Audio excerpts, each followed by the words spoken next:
President of the United States, Joe Biden. Hey, buddy. Thank you. Please be seated. Well, good evening. We just concluded this year's NATO Summit, and the consensus among the members was it was a great success. It was especially momentous because it represented the 75th year the most important military defense alliance in the world's history of the world. We should never forget that NATO grew out of the wreckage of World War II, the most destructive war in history. The idea was to create an alliance of free and democratic nations that would commit themselves to a compact of collective defense. Standing together, they knew we'd all be safer. An attack on one would be treated as an attack on all. And it's worked because a would-be aggressor knows if they attack one of us, they'll be attacked by all of us. Sending that message is the best way to deter aggression and prevent wars in the first place. For those who thought NATO's time had passed, they got a rude awakening when Putin invaded Ukraine. Some of the oldest and deepest fears in Europe roared back to life because once again, a murderous madman was on the march. But this time, no one cowered in appeasement, especially the United States. We collected intelligence that Russia was planning to invade Ukraine months before the invasion. I directed the intelligence community to be a significant amount of intelligence be declassified so I could start building an international coalition to oppose the invasion. Then in February, some of you remember, I warned the world that the invasion was imminent. I rallied a coalition of 50 nations from Europe to Asia to help Ukraine defend itself. Many foreign policy experts thought, as Putin amassed Russian forces just 100 miles north of Kyiv, the capital of Ukraine, but Putin thought it was the mother home of Russia. The capital would fall in less than a week. But the Ukrainian people, backed by a coalition to help build, stopped them. Today, Kyiv still stands, and NATO stands stronger than it has ever been. During the week of this summit, several heads of states made it a point in their statements to thank the United States and to thank me personally for all that NATO has achieved. NATO is not only stronger, NATO is bigger because we led the charge to bring in Finland and Sweden into the alliance, and it makes a gigantic difference. Excuse me. Meanwhile, my predecessor has made it clear he has no commitment to NATO. He's made it clear that he would feel no obligation to honor Article 5. He's already told Putin, and I quote, "Do whatever the hell you want." In fact, the day after Putin invaded Ukraine, here's what he said. It was genius. It was wonderful. Some of you forgot that, but that's exactly what he said. But I made it clear, a strong NATO is essential to American security. And I believe the obligation of Article 5 is sacred. And I would remind all Americans, Article 5 is invoked only once in NATO's long history, and that was to defend America after 9/11. I made it clear that I will not bow down to Putin. I will not walk away from Ukraine. I will keep NATO strong. That's exactly what we did, and exactly what we'll continue to do. Now, the future of American policy is up to the American people. This is much more than a political question. It's more than that. It's a national security issue. Don't reduce this to the usual testament that people talk about, issues of being a political campaign. It's far too important. It's about the world we live in for decades to come. Every American must ask herself or himself, is the world safer with NATO? Are you safer? Is your family safer? I believe the American people know. The answer to all those questions is yes. And I believe the American people understand that America is stronger because of our alliances. I believe the American consensus from Truman to Reagan to me still holds today. America cannot retreat from the world. We must lead the world. We're an indispensable nation, as Madeleine Albright wrote. Now let me turn to three other key issues. Just this morning, we had a great economic report showing inflation is down. Overall prices fell last month. Core inflation is the lowest it's been in 3 years.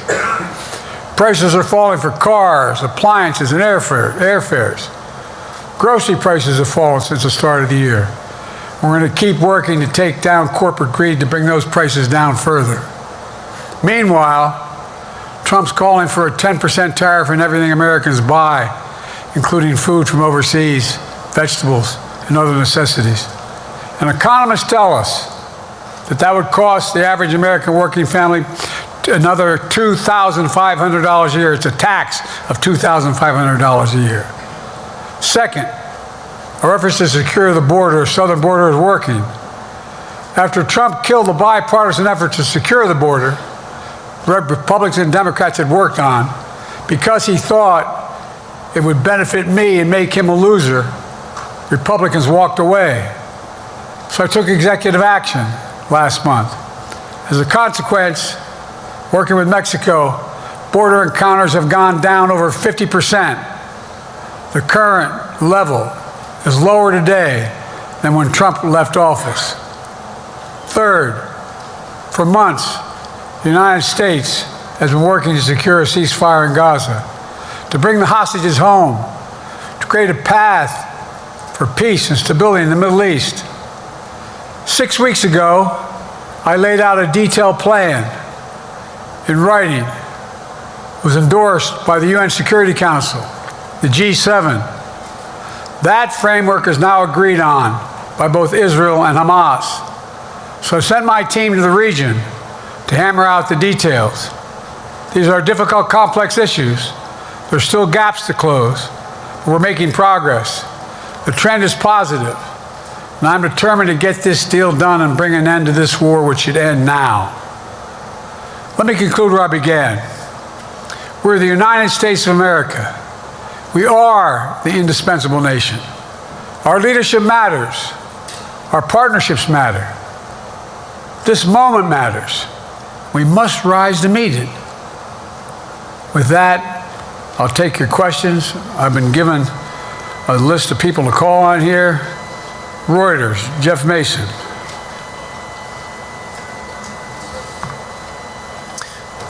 Mr. President, your political future has hung over the NATO summit a little bit this week. Speaker Pelosi made a point of suggesting that your decision on whether to stay in the race was still open. George Clooney and a handful of lawmakers have called on you to step aside. Reuters is reporting tonight that UAW leadership is concerned about your ability to win. UAW just endorsed me, but go ahead. Thank you. My question for you is, how are you incorporating these developments into your decision to stay? And separately, what concerns do you have about Vice President Harris's ability to beat Donald Trump if she were at the top of the ticket? Look, I wouldn't have picked Vice President Trump to be vice president because I think she was not qualified to be president. So let's start there.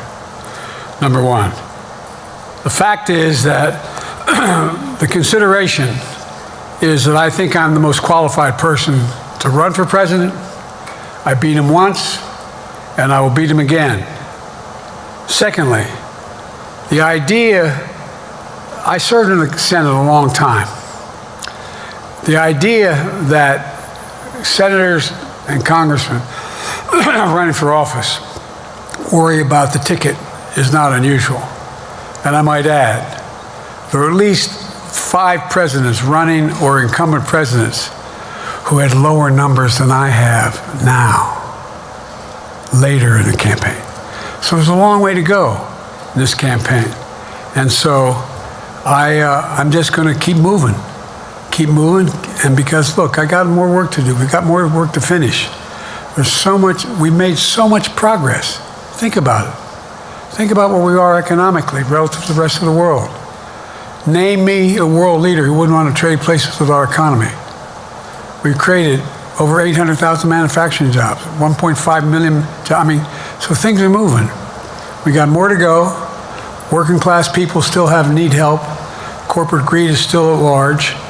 Their prices, the corporate profits have doubled since the pandemic. They're coming down, and so I'm optimistic about where things are going. Danny Kemp, AFP. Thanks. Thank you, Mr. President. I wanted to ask you about you mixed up President Zelensky and Putin earlier today. And you now have sort of your key allies, including the British Prime Minister, the President of France, the German Chancellor having to step in and make excuses for you on that. And officials here are saying off the record that your decline has become noticeable. Hasn't this now, frankly, become damaging for America's standing in the world? Thank you. Did you see any damage to our standing in my leading this conference? Have you seen a more successful conference? What do you think? And the Putin piece, I was talking about Putin, and I said, and now, at the very end, I said, here, I mean Putin. I said, oh, no, I'm sorry, Zelensky. And then I added 5 other names. Look, guys, the idea anybody suggests that we haven't had an incredibly successful conference. How many times did you hear in that conference, I know it sounds too self-serving, but other leaders, heads of state, in thanking me, saying the reason we're together is because of Biden, because Biden did the following. Look, folks, this is well, anyway, I thought it was the most successful conference I've attended in a long time, and find me a world leader who didn't think it was. Next one, Nancy Cordes, CBS. Thank you, Mr. President. You mentioned other instances in history where presidents have faced a challenge, but what makes this moment in history so unique is that it is not your enemies who are calling on you to reconsider your decision to stay in the race. It's your friends, supporters, people who think you've done a great job over the past 4 years. Have you spent time thinking about what it would mean for your legacy, which you've worked decades to build, if you stay in the race, despite the concerns that voters say they have, and you lose to someone who you yourself have argued is unfit to return to the Oval Office? Well, look, I'm not in this for my legacy. I'm in this to complete the job I started. As you recall, understandably, many of you and many economists thought my initial initiatives that I put forward, can't do that, it's going to cause inflation, things are going to skyrocket, the debt's going to go up. What are you hearing now from mainstream economists? 16 economic Nobel laureates said I've done a hell of a job. That under my plan so far and what's going to happen in the future if I'm reelected, that things are going to get much better. Our economy is growing. I was determined when I got elected to stop the trickle-down economic theory, that if the wealthy did very well, everybody else would do well. My dad was a well-read, decent guy. I don't remember much trickling down on his kitchen table. Middle-class people and working-class people need help. And so what happened is I decided to was able to implement as president what I believed when I was a senator. And that is that the way to build this economy is from the middle out and the bottom up. That way we grow the economy. And the wealthy still do very well. They do fine. And guess what? Find me an economist, a mainstream economist who said we haven't done well. What have we not done that isn't working right now? And so we got more to do, though. We got to finish the job. And by the way, I come from the corporate state of the world. Delaware has more corporations registered in Delaware than every other state in the nation combined. I'm not anti-corporate, but corporate profits have doubled since the pandemic, doubled. It's time things get back in order a little bit. It's time, for example, if I'm reelected, we're going to make sure that rents are kept at 5% increase of corporate rents for apartments and the like and homes are limited to 5%. We're going to make a lot of changes that I've been talking about because we're going to continue to grow this economy. And by the way, I know, remember how I got so roundly criticized for being so pro-union, not labor, union. Well, guess what? I've been the most pro-union labor president in history. Not a joke. And guess what? We had the Treasury Department do a study. When unions do better, everybody does better. Everybody does better. And we talk about how, for example, remember when we talked about getting the computer chip industry back in the United States? Used to be 40% of the industry. We invented the chip. 40% of the industry was in the United States. And former presidents decided that the best way to do it is find the cheapest labor in the world, send the product over there and import what the product was. And so what did I do? I was told not to go over to to Asia, including Europe, but Asia.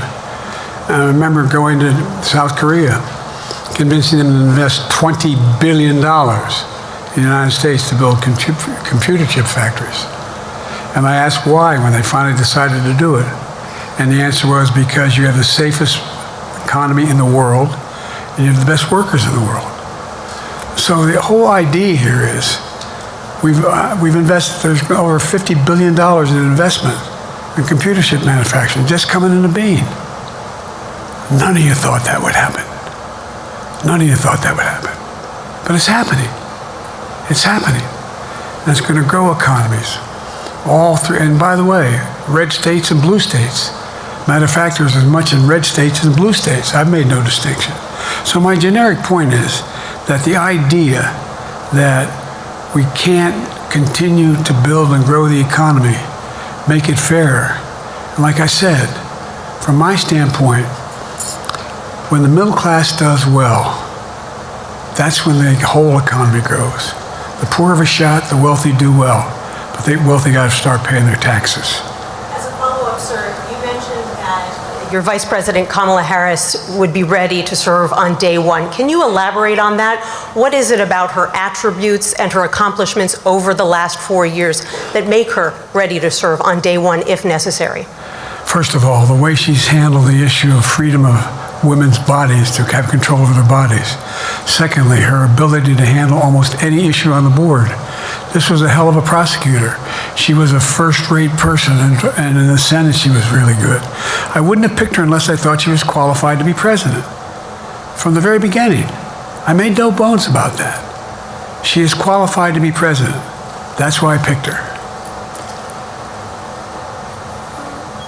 Felicia Schwartz, Financial Times. Thank you, Mr. President. Presidency is the most straining job in the world, and it's 24/7. How can you say you'll be up for that next year, in 2 years, in 4 years, given the limits you've acknowledged that you have today? The limits I've acknowledged I have? There's been reporting that you've acknowledged that you need to go to bed earlier and your evening around 8. That's not true. Look, what I said was, instead of my every day starting at 7 and going to bed at midnight, it'd be smarter for me to pace myself a little more. And I said, for example, the 8, 7, 6 stuff, instead of starting a fundraiser at 9 o'clock, start at 8 o'clock. People get to go home by 10 o'clock. That's what I'm talking about. I'm not talking about, and if you looked at my schedule since I made that stupid mistake in the campaign, in the debate, I mean, my schedule has been full bore. I've done, where's Trump been? Riding around in his golf cart, filling out his scorecard before he hits the ball? I mean, look, he's done virtually nothing. And I have, I don't know how many, don't hold me to it, roughly 20 major events. Some of them with thousands of people showing up. And so I just think it's better. I always have an inclination, whether I was playing sports or doing politics, just to keep going, not stop. I just got to just pace myself a little more. Pace myself. And the next debate, I'm not going to be traveling into 15 time zones a week before. Anyway, that's what it was about. That's what it was about. And by the way, even with that, I love my staff, but they add things all the time. At the very end, I'm catching hell from my wife for that. Anyway,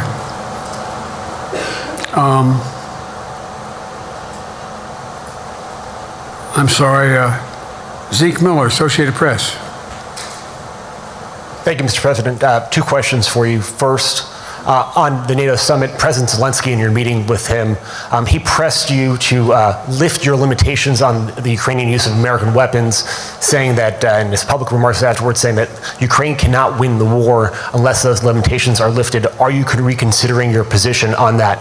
And then secondly, following up on Felicia's question there, leaders of your own party have said that they're not worried about that debate. They're worried about the next bad night and the bad night after that.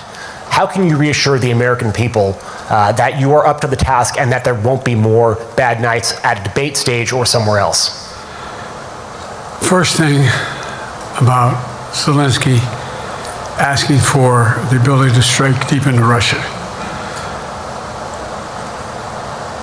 We've allowed Zelensky to use American weapons in the near term and the near abroad into Russia. whether or not he should be attacked. For example, should Zelensky, he's not. If he had the capacity to strike Moscow, strike the Kremlin, would that make sense? It wouldn't. The question is, what's the best use of the weaponry he has, and the weaponry we're getting to him?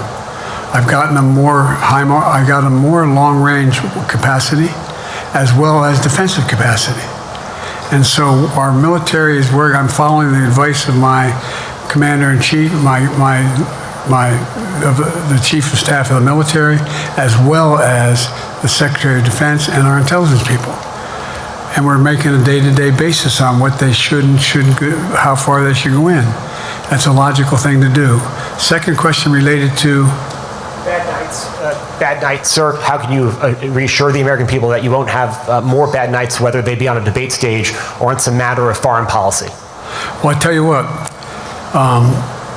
the best way to assure them is the way I assure myself. And that is, am I getting the job done? Am I getting the job done? Can you name me somebody who's gotten more major piece of legislation passed in 3.5 years? I created 2,000 jobs just last week. So if I slow down, I can't get the job done. That's a sign that I shouldn't be doing it. But there's no indication of that yet. None. What do we got here?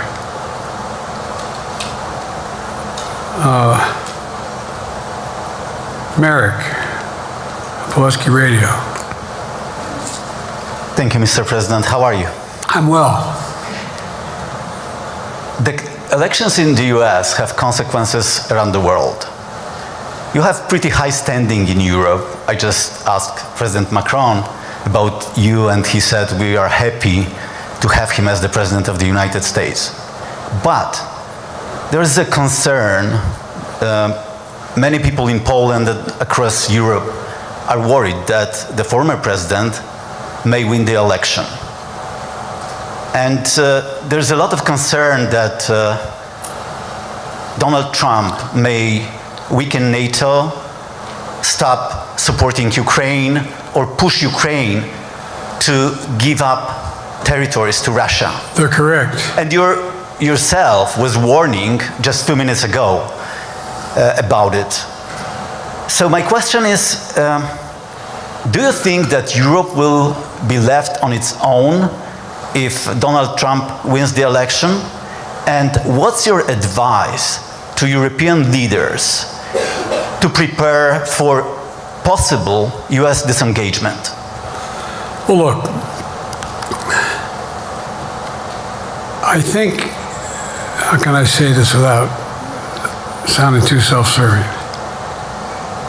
I'm not having any of my European allies come up to me and say, Joe, don't run. What I hear them say is, you've got to win. You can't let this guy come forward. It'd be a disaster. It'd be a disaster. I mean, I think he said in one of his rallies, don't hold me to this, recently, where NATO, I just learned about NATO, or something to that effect. Foreign policy has never been his strong point. And he seems to have an affinity to people who are authoritarian. That worries, as I tell you from Poland, that worries Europe. That worries Poland. And nobody, including the people of Poland, think that if he wins in Ukraine, he's going to stop in Ukraine, that that's going to be the end of it. And so what I can say is, I think I'm the best qualified person to do the job, to make sure that Ukraine does not fall, that Ukraine succeeds, that the European alliance stays strong. You may recall, no one was talking about Finland joining NATO. I remember talking to Putin right after we got elected in Geneva, and he was talking about what we should do. We couldn't be in Eastern Europe, etc. And I said, you're looking for the Finlandization of Ukraine. I said, you're going to get the NATOization of Finland. And about 4 weeks later, I got a call. No, that's not true. Probably 5 months later, from the president of Finland, could he come and see me? In my office. I invited him to the Oval Office. We sat down and talked. He said he wanted to join NATO. Could I help? And I did. It wasn't automatic. And then I got a call from the Swedes. I beg your pardon?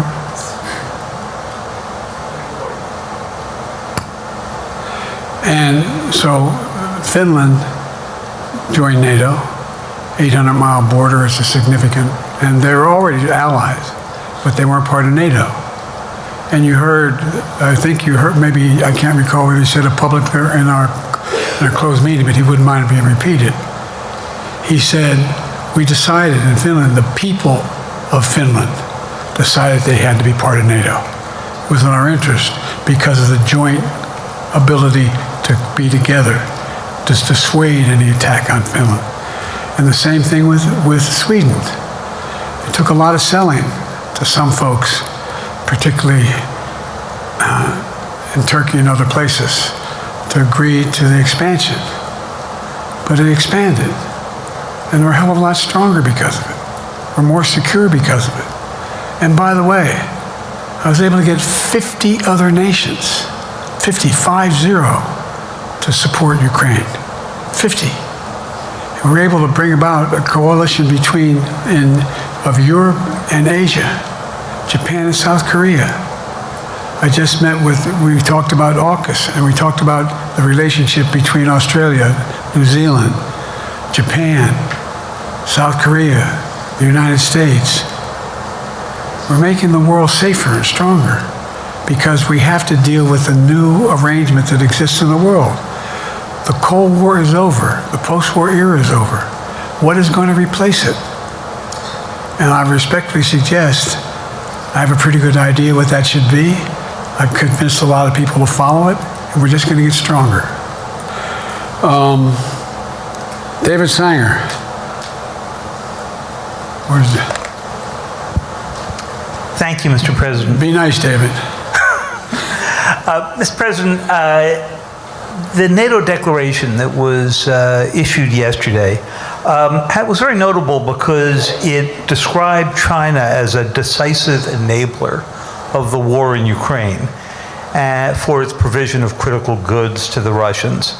That's part of a broader partnership that seems to have cemented in place in the past 2 or 3 years. I think one that you were a little bit doubtful of when we asked you about it some time ago.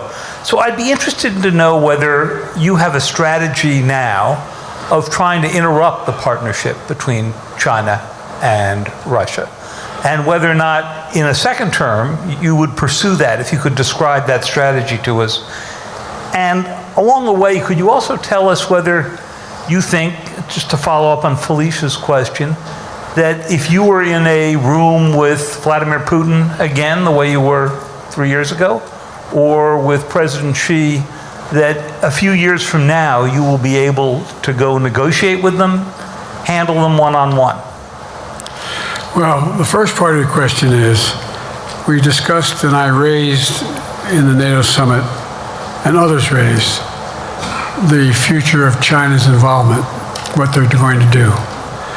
What they're doing with Russia in terms of accommodating, facilitating, they're getting access to additional, they're not supplying weapons themselves, they're supplying mechanisms for them to be able to get weapons. And China's position is basically, and I've spent more time with Xi Jinping than any world leader has, over 90 hours since being vice president all the way through, for real. And by the way, I handed all my notes. But my point is that Xi believes that China is a large enough market that they can entice any country, including European countries, to invest there in return for commitments from Europe to do A, B, C, or D, or not to do certain things. What's happened is we had a long discussion about what we have to make clear, China has to understand that if they are supplying Russia with information and capacity, along with working with North Korea and others to help Russia in armament, that they're not going to benefit economically as a consequence of that by getting the kind of investment they're looking for. And so, for example, we're in a situation where, and we've reestablished direct contact with China after that, remember the balloon, quote unquote, going down, and all of a sudden things came to an end? Well, we set up a new mechanism. There's a direct line between Xi and me, and our military has direct access to one another, and they contact one another when we have problems. The issue is that we have to make sure that Xi understands there's a price to pay for undercutting both the Pacific Basin as well as Europe, and as it relates to Russia and dealing with Ukraine. And so we, for example, if you want to invest in China, as you know this area really well. If you want to invest in China, you have to have a 51% Chinese owner. You have to make sure that you do by their rules. And you don't have the authority, and you have to provide all access to all the data and information you have.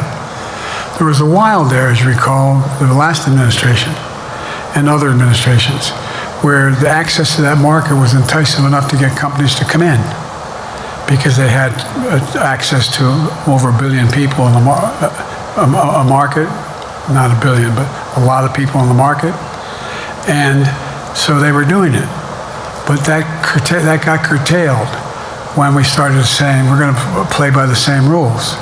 For example, the idea they don't abide by the international rules related to subsidizing products by the government funding. So guess what? They're not going to be able to export their electric vehicles to the United States without a significant tariff. Others are doing the same thing around the world. But it is a concern. It is a concern that you have both China, North Korea, Russia, Iran, countries that are not necessarily coordinated in the past, looking to figure out how they can have impact. Do you have a strategy to interrupt that impact? Yes, I do, but I'm not prepared to talk about the detail of it in public. And I think you'll see that some of our European friends are going to be curtailing their investment in in China, as long as China continues to have this indirect help to Russia in terms of being able to help their economy as well as help them in, as a consequence of that, their ability to fight in Ukraine. The other thing that we talked a lot about is that, and I raised it, and I didn't hear any. I can't swear that everyone agreed because not everyone got to talk about it, but we need a new industrial policy in the West.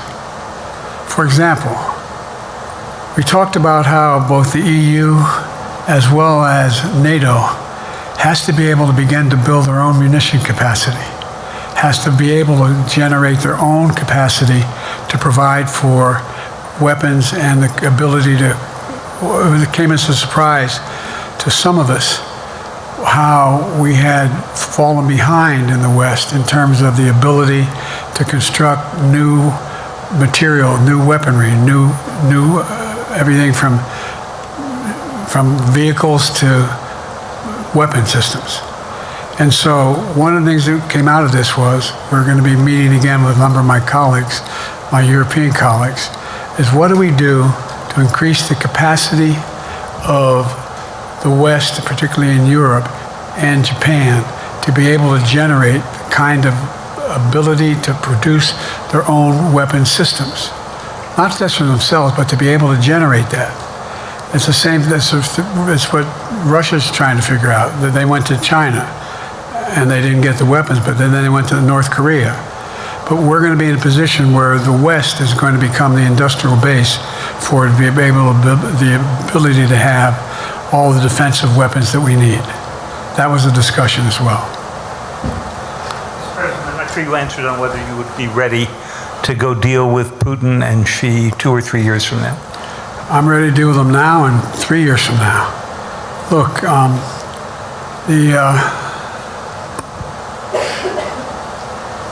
like I said, I'm dealing with Xi right now and direct contact with him. I have no good reason to talk to Putin right now. There's not much that he is prepared to do in terms of accommodating any change in his behavior. But there isn't any world leader I'm not prepared to deal with. But I understand the generic point is Putin ready to talk? I'm not ready to talk to Putin unless Putin's ready to change his behavior. And the idea, look, Putin's got a problem. First of all, in this war that he is supposedly have won, and by the way, I think, don't hold me to the exact number, but I think that Russia had 17.3% of Ukraine that they conquered. Now it's 17.4. I mean, in terms of percentage of territory. They've not been very successful. They've caused horrible damage, loss of life, but they've also lost over 350,000 troops, military, killed or wounded. They have over 1 million people, particularly young people with technical capability, leaving Russia because they see no future there. They've got a problem. But what they do have control of is they are very good at controlling and running the public outcry that relates to how they use mechanisms to communicate with people. They lie like hell to the constituencies. They lie like hell about what's going on. And so the idea that we're going to be able to fundamentally change Russia in the near term is not likely. But one thing for certain, if we allow Russia to succeed in Ukraine, they're not stopping in Ukraine. I recommend, I know you know this because you've written about it, read Putin's speech after they moved in, what it was all about in Kyiv. It wasn't about just, anyway, read what his objective is. And anyway, but so I think that I'm prepared to talk to any leader who wants to talk, including if Putin called me and wanted to talk. Last time I talked to Putin was trying to get him to work on an arms control agreement related to nuclear weapons in space. That didn't go very far. So my point is, I'm prepared to talk to anybody, but I don't see any inclination. There is an inclination on the part of the Chinese to keep in contact with me, because they're not sure where this all goes. And look what's happened in Asia.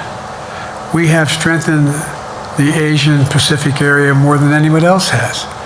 We just put together with, today I brought on, I asked our NATO allies that we bring on the group from the South Pacific, Australia, New Zealand, Japan, Australia. I already mentioned Australia.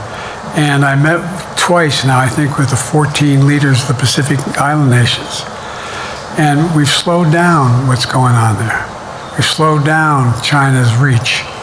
But there's a lot of work to do. This is a moving target, and I don't take it lightly.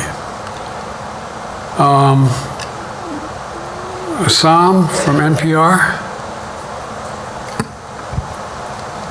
Thank you, Mr. President. Asma Khalid with NPR. I have two questions. Earlier, you spoke about the ceasefire plan between Israel and Hamas.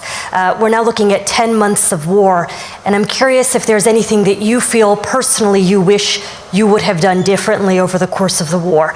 And then secondly, if I may, I wanted to ask you about your presidential campaign. I remember covering your campaign in 2020, and there was a moment where you referred to yourself as a, quote, bridge candidacy, a transition to a younger generation of leaders. I want to understand what changed. Two things. Let's go back to when you talked about would I have changed anything that's happening with Israel and the Palestinians and the Palestinian movement. The answer is, as you recall, from the very beginning, I went to Israel, but I also got immediate contact with al-Sisi in Egypt. I met with the King of Jordan. I met with most of the Arab leaders to try to get a consensus going as to what had to be done to deal with getting more aid and food and medicine into the Gaza Strip. And we pushed it really hard. And Israel occasionally was less than cooperative, number one. The Israeli War Cabinet, I've been dealing with Israel since Golda Meir. Some of the reporters around here come me all the time and heard me say this. The first time I met with Golda Meir, I sat across from her at her desk, and her assistant was Rabin sitting next to me. That's how far back I go. I know Israel well, and I support Israel. But this war cabinet is one of the most conservative war cabinets in the history of Israel. And there's no ultimate answer other than a two-state solution here.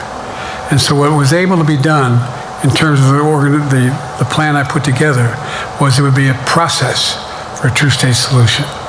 And we get the Arab nations to, particularly from Egypt all the way to Saudi Arabia, to be in a position where they would cooperate in the transition so that they could keep the peace in Gaza without Israeli forces staying in Gaza.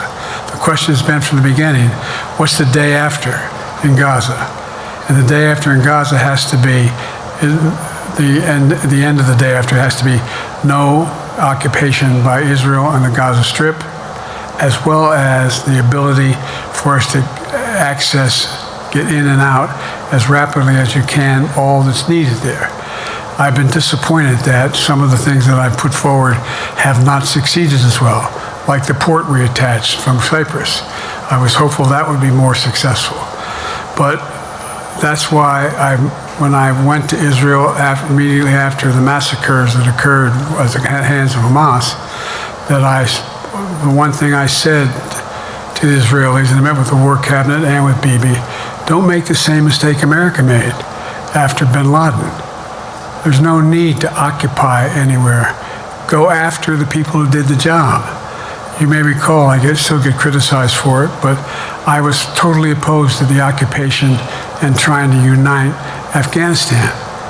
Once we got bin Laden, we should have moved on, because it was not no one's ever going to unite that country.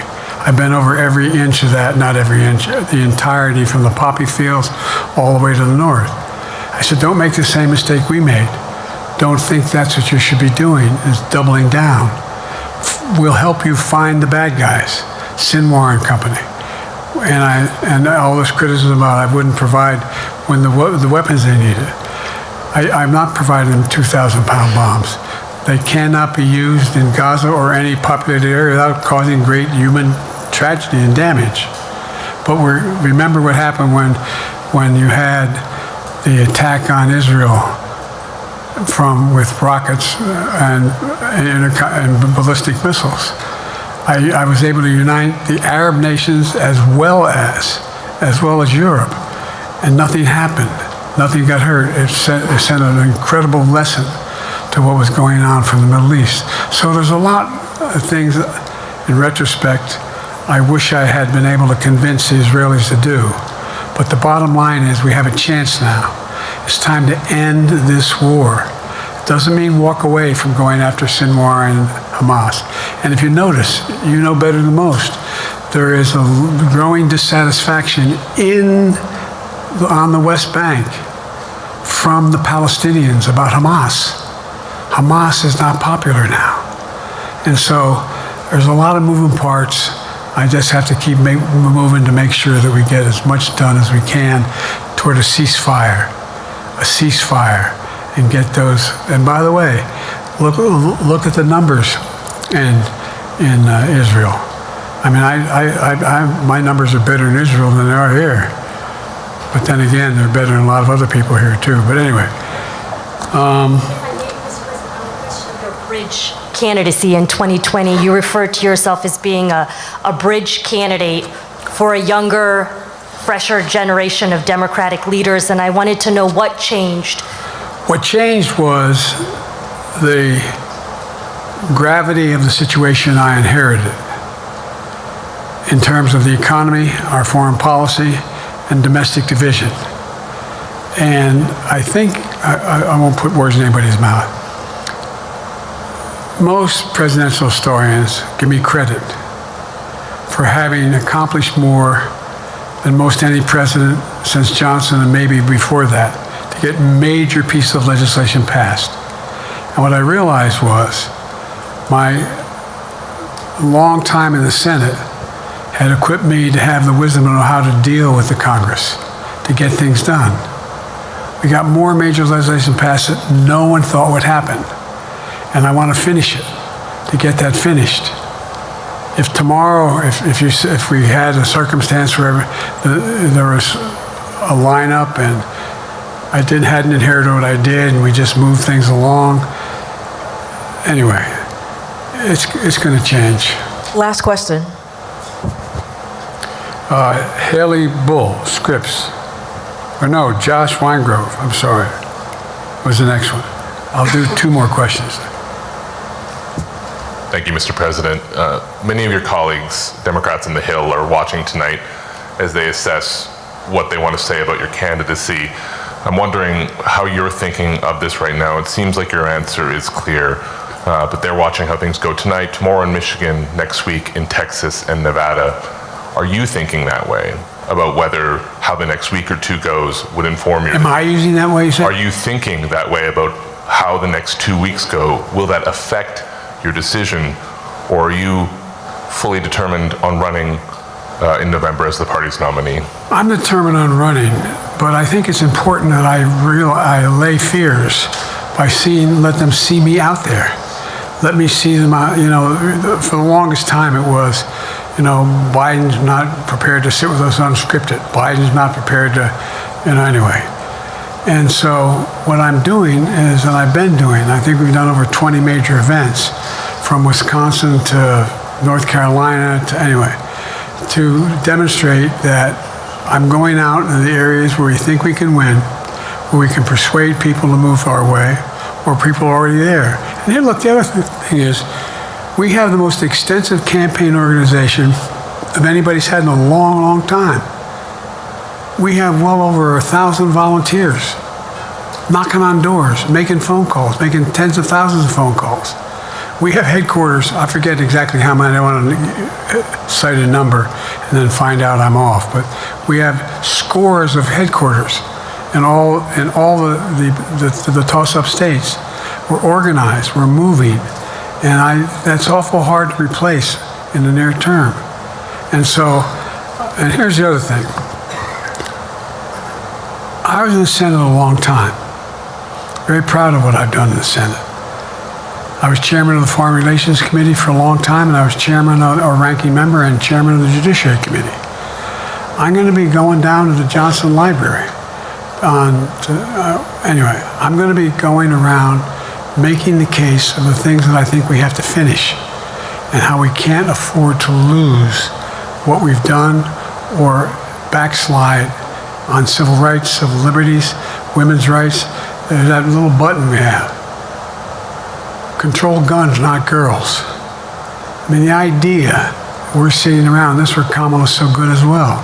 We're sitting around, more children are killed by a bullet than any other cause of death. The United States of America. What the hell are we doing? What are we doing? We got a candidate saying, promised the NRA, don't worry, I'm not going to do anything. I'm not going to do anything. You got a Supreme Court that is what you might call the most conservative court in American history. This is ridiculous. There's so much we can do still, and I'm determined to get it done. It's about freedom. And by the way, I'll end this, well, I'm not going to do that. Haley has to come up too. But I remember I made a speech on democracy in Philadelphia at Independence Hall. And I'm not being critical, just observing. The bulk of the press said, what the hell is he talking about that for? Democracy. You did. Democracy's not an issue. Democracy's not an issue. Except the polling data showed 60% of the people knew I was right, thought I was right. I'm not asking you a question. You don't have to answer, obviously. But do you think our democracy is under siege based on this court? Do you think democracy is under siege based on Project 2025? Do you think he means what he says when he says he's going to do away with the civil service, eliminate the Department of Education, make sure, I mean, we've never been here before. And that's the other reason why I didn't, you say, hand off to another generation. I've got to finish this job. I've got to finish this job because there's so much at stake. We've had some discussions over the past few days with your press secretary about the question of health exams, and you said you take a cognitive test every day in this job. Are you open to taking another physical or test before the election? Governor Whitmer of Michigan, for instance, said it wouldn't hurt to take a test. Well, look, two things. One, I've taken 3 significant and intense neurological exams by a neurologist. In each case, as recently as February. And they say I'm in good shape, okay? Although I do have a little problem with my left foot because it's not as sensitive because I broke my foot and didn't wear the boot. But I'm good. I'm tested every single day about my neurological capacity to do decisions I make every day. You talk to my staff, all of you talk to my staff. Sometimes my staff talks a lot.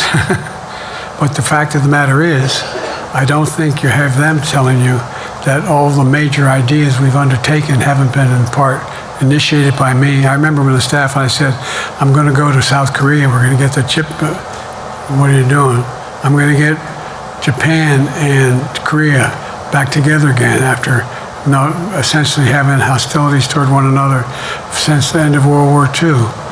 I'm going to move and see that we can expand it. You know, the only thing age does is help you with it. Creates a little bit of wisdom if you pay attention. And so the point I'm making is, I think it's important that if the neurologist tells me he thinks I need another exam, and by the way, I've laid every bit of the record out. Hadn't hidden a thing. You ought to ask Trump for his, okay? I laid it all out. And every single day I'm surrounded by good docs. If they think there's a problem, I promise you, or even if they don't think it's a problem, they think I should have a neurological exam again, I'll do it. But no one's suggesting that to me now. And I'll ask you another question.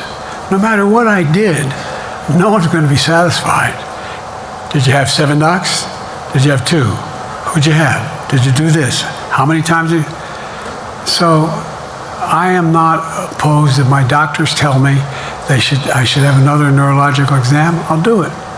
But that's where I am. Haley Bull, Scripps. Thank you, Mr. President.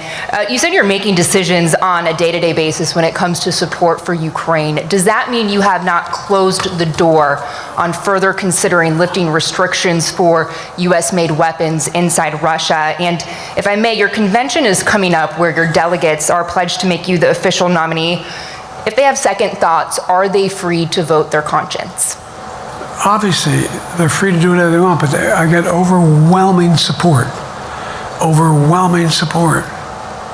I won, I forget how many votes I won in the primary. Overwhelming.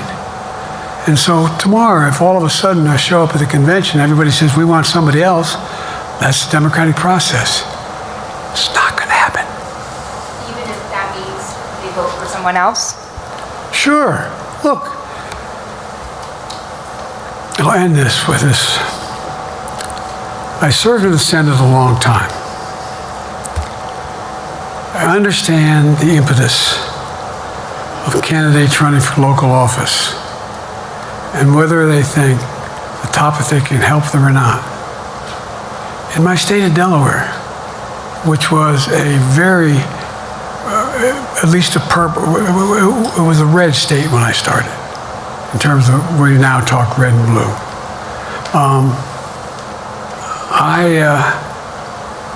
I don't recall most of the Democratic presidents winning my state when I was a candidate. The truth of the matter is I understand the self-interest of every candidate. If they think that, running with Biden at the top is going to hurt them, then they're going to run away. I get it. But so far, go and look at the polling data in their states. Look at the in-depth, and by the way, I think you'd all acknowledge, and you're all experts, I'm not being solicitous about the president, you're experts on this stuff. How accurate does anybody think the polls are these days? I can give you a series of polls where you have likely voters, me versus Trump, where I win all the time. When the unlikely voters vote, he wins sometimes. The bottom line is all the polling data right now, which I think is premature because the campaign really hasn't even started. I mean, it hadn't started in earnest yet. Most of the time, it doesn't start till after September, after Labor Day. So a lot can happen.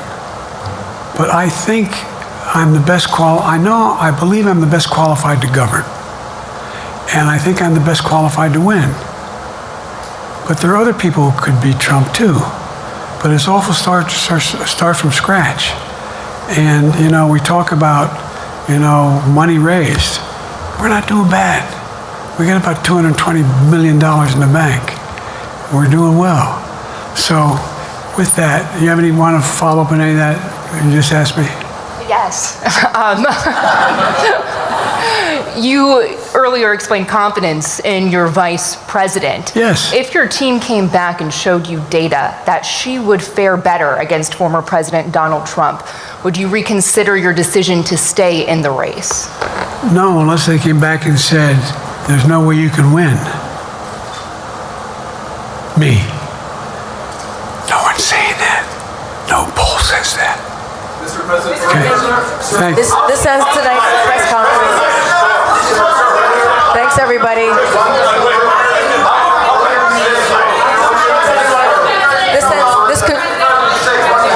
This concludes. Respectfully, earlier you misspoke in your opening answer. You referred to Vice President Harris as Vice President Trump.